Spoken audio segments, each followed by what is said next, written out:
Chers compatriotes, mesdames, messieurs, voilà 30 ans que dans la région des Grands Lacs africains, nous sommes en proie à une guerre, que dis-je, à des guerres successives et interminables de haute intensité, avec leur lot de coups d'État, d'assassinats des chefs d'État, des officiers, voire même des autorités religieuses. Rappelons, pour mémoire, la guerre civile en Ouganda, entre 1985 et 86. La guerre civile au Rwanda, entre 90 et 94. L'assassinat du président Melchior Ndadaye du Burundi, en 1993.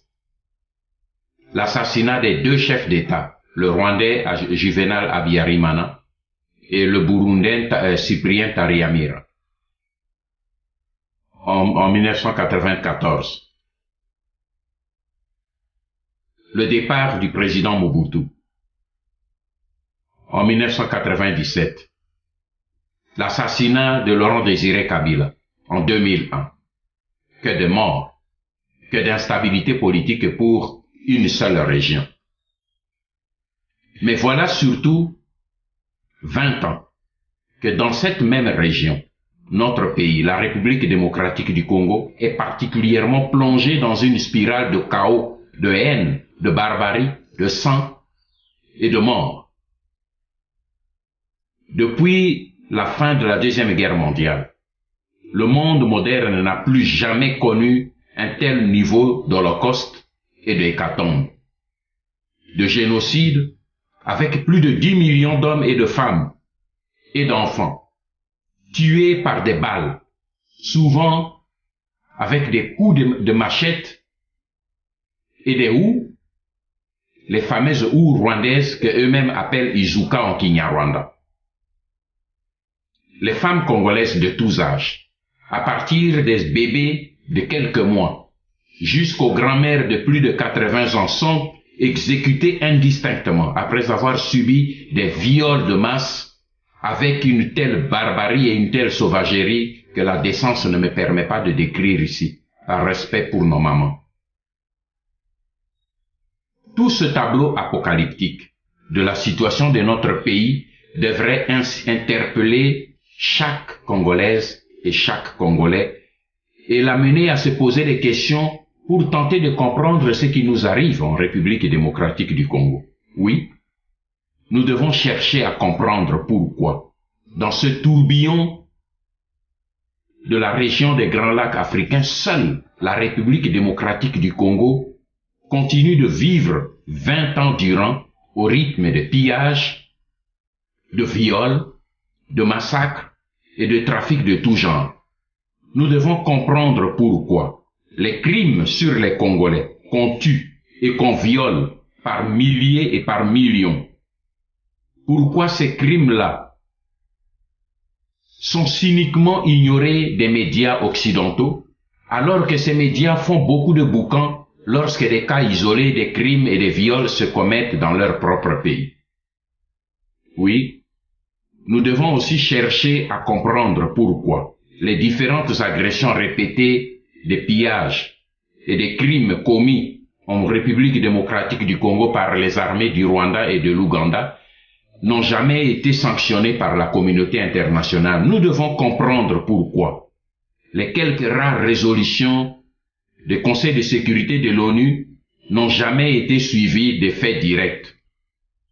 Nous devons comprendre pourquoi, depuis près de 20 ans, toutes les tentatives politiques pour essayer de mettre fin aux crimes qui se commettent en République démocratique du Congo n'ont pas abouti malgré la présence de plus de 20 000 casques bleus sur le théâtre des opérations.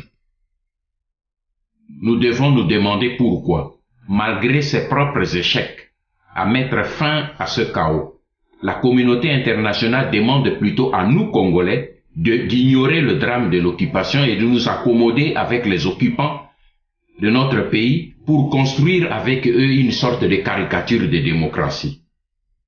Voilà pourquoi mon jeune frère Patrick Mbeko et moi-même, avons pris la décision d'entreprendre une rigoureuse démarche épistémologique basée sur l'examen des faits historiques et non sur des rumeurs ou des préjugés.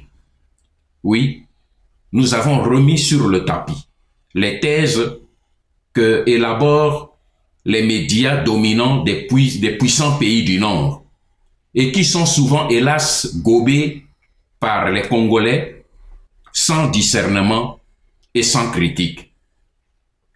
Nous nous sommes demandé comment faire pour que l'élite congolaise et la classe politique congolaise soient caparaçonnés contre cette vague de mensonges et de campagnes de détournement de la vérité, de distorsion de la vérité, toute cette campagne et toutes ces théories que les médias du Nord déversent dans leur cerveau et créent chez eux un horrible et néfaste syndrome du larbin qui font des Congolais les complices de leurs propres agresseurs et de leurs propres bourreaux.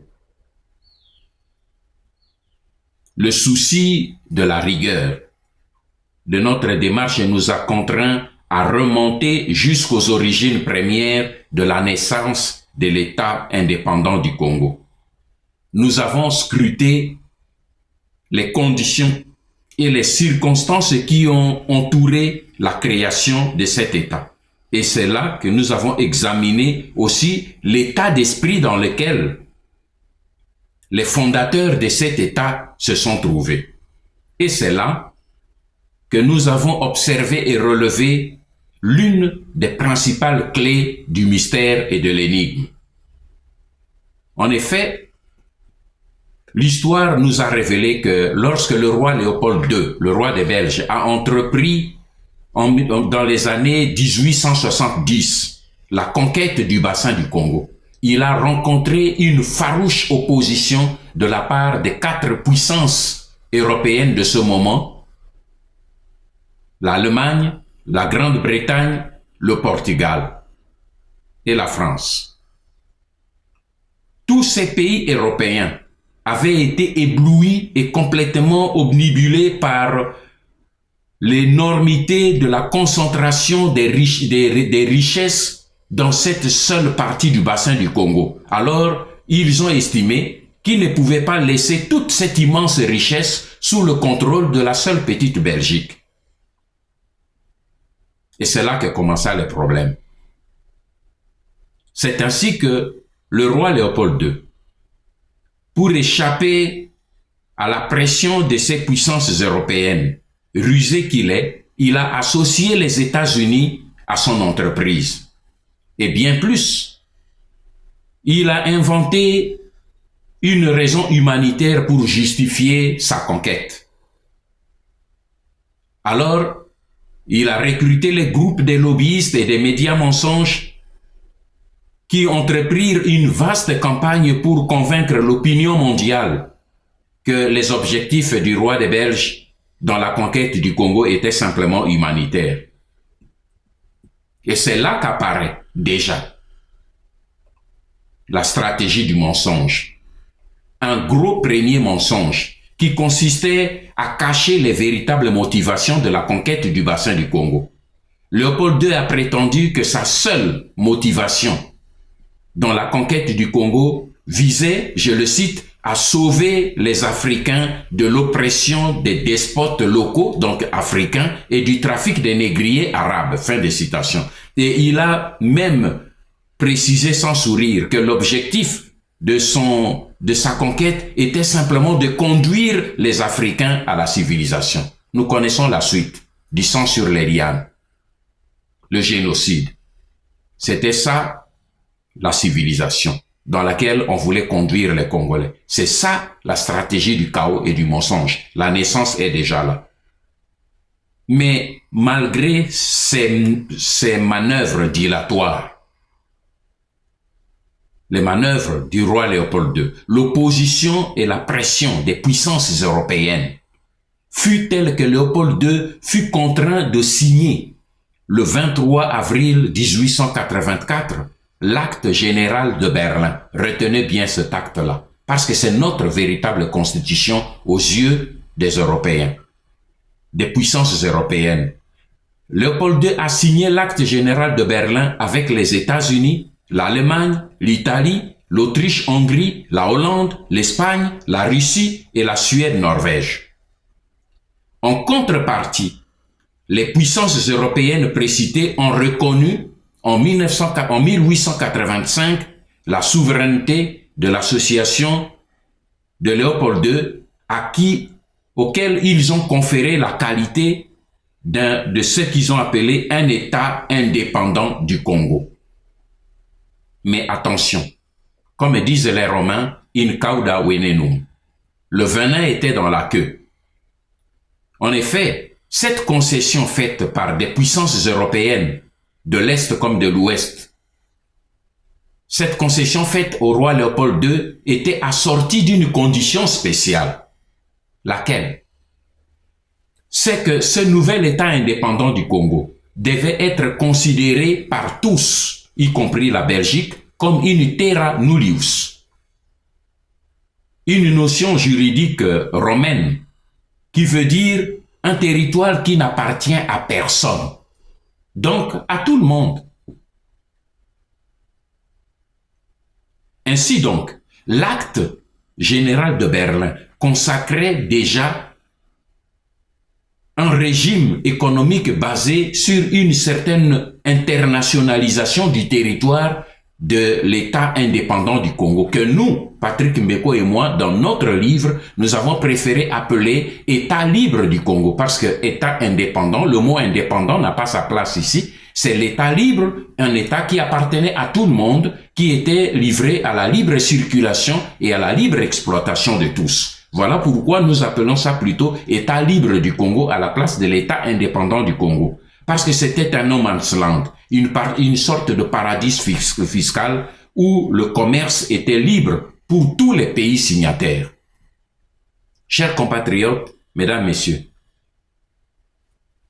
comme vous pouvez le constater, et ceci est très important, dès sa création, le Congo était conçu et créé par les puissances occidentales comme une terra nullius, c'est-à-dire une propriété commune de tous les pays qui ont signé l'acte, le certificat de naissance de l'État indépendant du Congo. C'est ce statut-là de terra nullius qui constitue réellement la constitution qui gère la République, l'État indépendant du Congo. Et c'est cette attitude-là qui nous fait comprendre la bizarrerie du comportement de la communauté internationale quand il s'agit particulièrement des problèmes qui touchent la souveraineté ou l'intégrité de la République démocratique du Congo. Ne nous y trompons pas. Nous ne nous comprenons pas souvent avec la communauté internationale parce que nous avons une autre conception de l'indépendance. Eux, ils ont une autre conception de l'indépendance. Pour ces pays-là, ils n'ont pas voulu donner l'indépendance du Congo entre les mains des Belges. Ils n'ont pas voulu reconnaître l'État indépendant du Congo aux Belges, moins encore à la colonie belge. Il n'était pas question qu'à l'indépendance, ils puissent céder le Congo aux Congolais. Ils n'ont pas cédé le Congo aux Belges, ils n'ont pas cédé le Congo aux Congolais. C'est ce qui fait qu'à l'accession du pays à l'indépendance, immédiatement après, ils ont organisé le chaos pour remettre le Congo sous le contrôle de l'ONU. Et c'est parce que Lumumba n'a pas accepté et partagé cette conception de terra nullius. Il a voulu réclamer la véritable indépendance du Congo. La décision de sa mort a été prise à Bruxelles et à Washington comme leur propre archive nous le démontre aujourd'hui. C'est aussi à cause de cela que en 1980, lorsque le mur de Berlin tombera, les mêmes puissances qui se considèrent comme les vrais propriétaires du Congo décideront du départ de Mobutu et de choisir maintenant les dirigeants ougandais et rwandais comme étant les tuteurs de la République démocratique du Congo. C'est dans cette optique-là que Laurent Désiré Kabila, lorsqu'il est arrivé, il a constaté l'existence de ce plan et il a voulu s'y opposer, que la décision de l'éliminer a été prise pour mettre à la tête de la République démocratique du Congo un jeune officier rwandais, Hippolyte Kanambe. C'est dans cette optique-là qu'aujourd'hui, l'ONU, la MONUSCO, qui se trouve en République démocratique du Congo, œuvre non pas pour aider les Congolais à mettre fin à l'occupation, parce que l'occupation est l'œuvre des signataires de l'acte général de Berlin. Et l'ONU, qui est l'instrument de cette même communauté internationale, est au Congo pas pour libérer les Congolais, mais pour appliquer la politique des signataires de l'accord de l'acte général de Berlin, qui sont les pays occidentaux que nous venons de citer.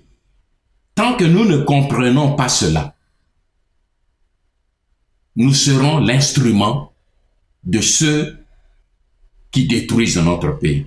Voilà pourquoi notre démarche dans ce livre vise donc à faire comprendre à tous les Congolais l'état d'esprit réel des puissances occidentales et la conception exacte qu'ils ont de la République démocratique du Congo, notre pays. Notre grand souhait à travers ce livre est que l'élite congolaise, sa jeunesse et son peuple soient tous caparaçonnés contre cette campagne d'intoxication et de distorsion de la vérité, qui fait que les Congolais prennent leurs agresseurs comme leurs protecteurs.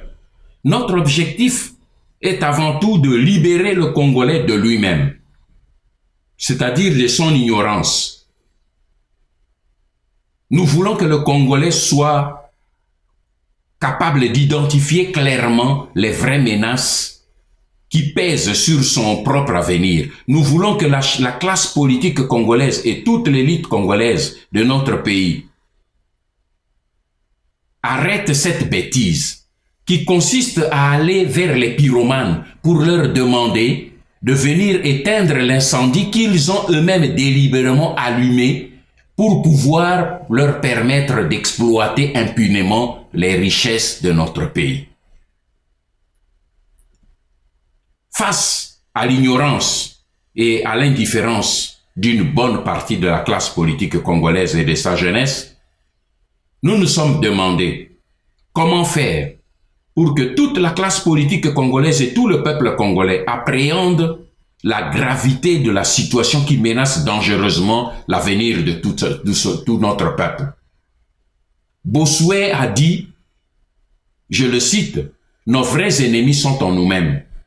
Et moi, je précise que nos vrais ennemis et nos pires ennemis, c'est l'ignorance.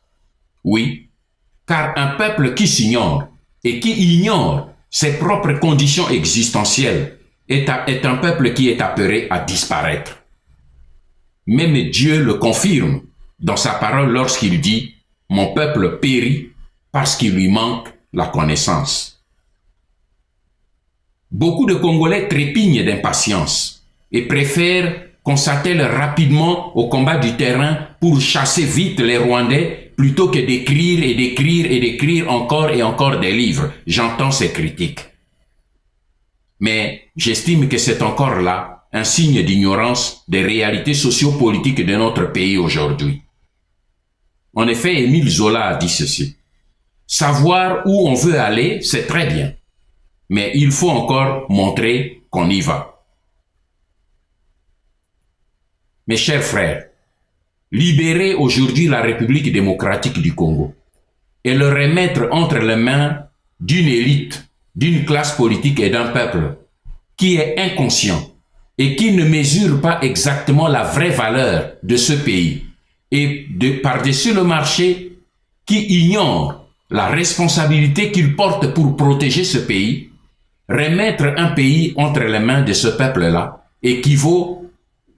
C'est comme si un père qui, après avoir arraché entre les mains des voleurs le trésor qui a été volé, allait le remettre entre les mains de son bébé, de son enfant de 4 ans pour le protéger. Non, un enfant immature ne peut accéder à son propre héritage tant qu'il n'a pas atteint l'âge de la maturité. Voilà pourquoi, devant l'absence d'une prise de conscience suffisante d'une bonne partie de la classe politique congolaise et de la jeunesse, nous avons estimé qu'il fallait encore lui apporter des éléments d'information susceptibles de booster leur conscience pour les conduire à une véritable révolution. Oui, parce qu'il s'agit plutôt d'une véritable révolution et non pas d'un simple coup de force politique ou militaire. C'est pourquoi notre démarche, c'est pourquoi nous avons entrepris des démarches pour expliquer les causes directes du chaos actuel. Et pour cela, nous avons choisi de remonter l'histoire jusqu'aux années 1980 pour identifier et examiner les causes premières du cataclysme qui s'abat aujourd'hui sur la région des Grands Lacs africains en général et congolais en particulier. Mais avant d'entreprendre ce parcours historique, nous avons voulu d'abord stigmatiser le rôle éminemment puissant et nocif que jouent les médias mensonges comme support des think tanks et des multinationales, dont les stratèges et les lobbyistes ont la charge d'organiser le chaos en Afrique pour permettre à leurs gouvernants de mieux pénétrer et contrôler les immenses gisements de pétrole et de minerais stratégiques. Au-delà de tous les discours de propagande que nous entendons, mes chers frères, la vérité est que, aux yeux des think tanks occidentaux et de leurs lobbies, une Afrique forte et stable, avec une élite forte, avec un leadership fort, constitue une menace sérieuse pour les intérêts vitaux des pays industrialisés. Depuis l'horrible scandale de la manipulation médiatique de Timisoara en 1989, en passant par les faux massacres du campus de Lubumbashi en 1990, sans omettre la vaste campagne d'intoxication que les États-Unis avaient organisée au sujet des armes de destruction massive en Irak en 2003, les médias mensonges se sont distingués ces 30 dernières années dans le rôle d'édulcorer, de tordre ou d'étouffer la vérité au profit des gouvernements des pays du Nord.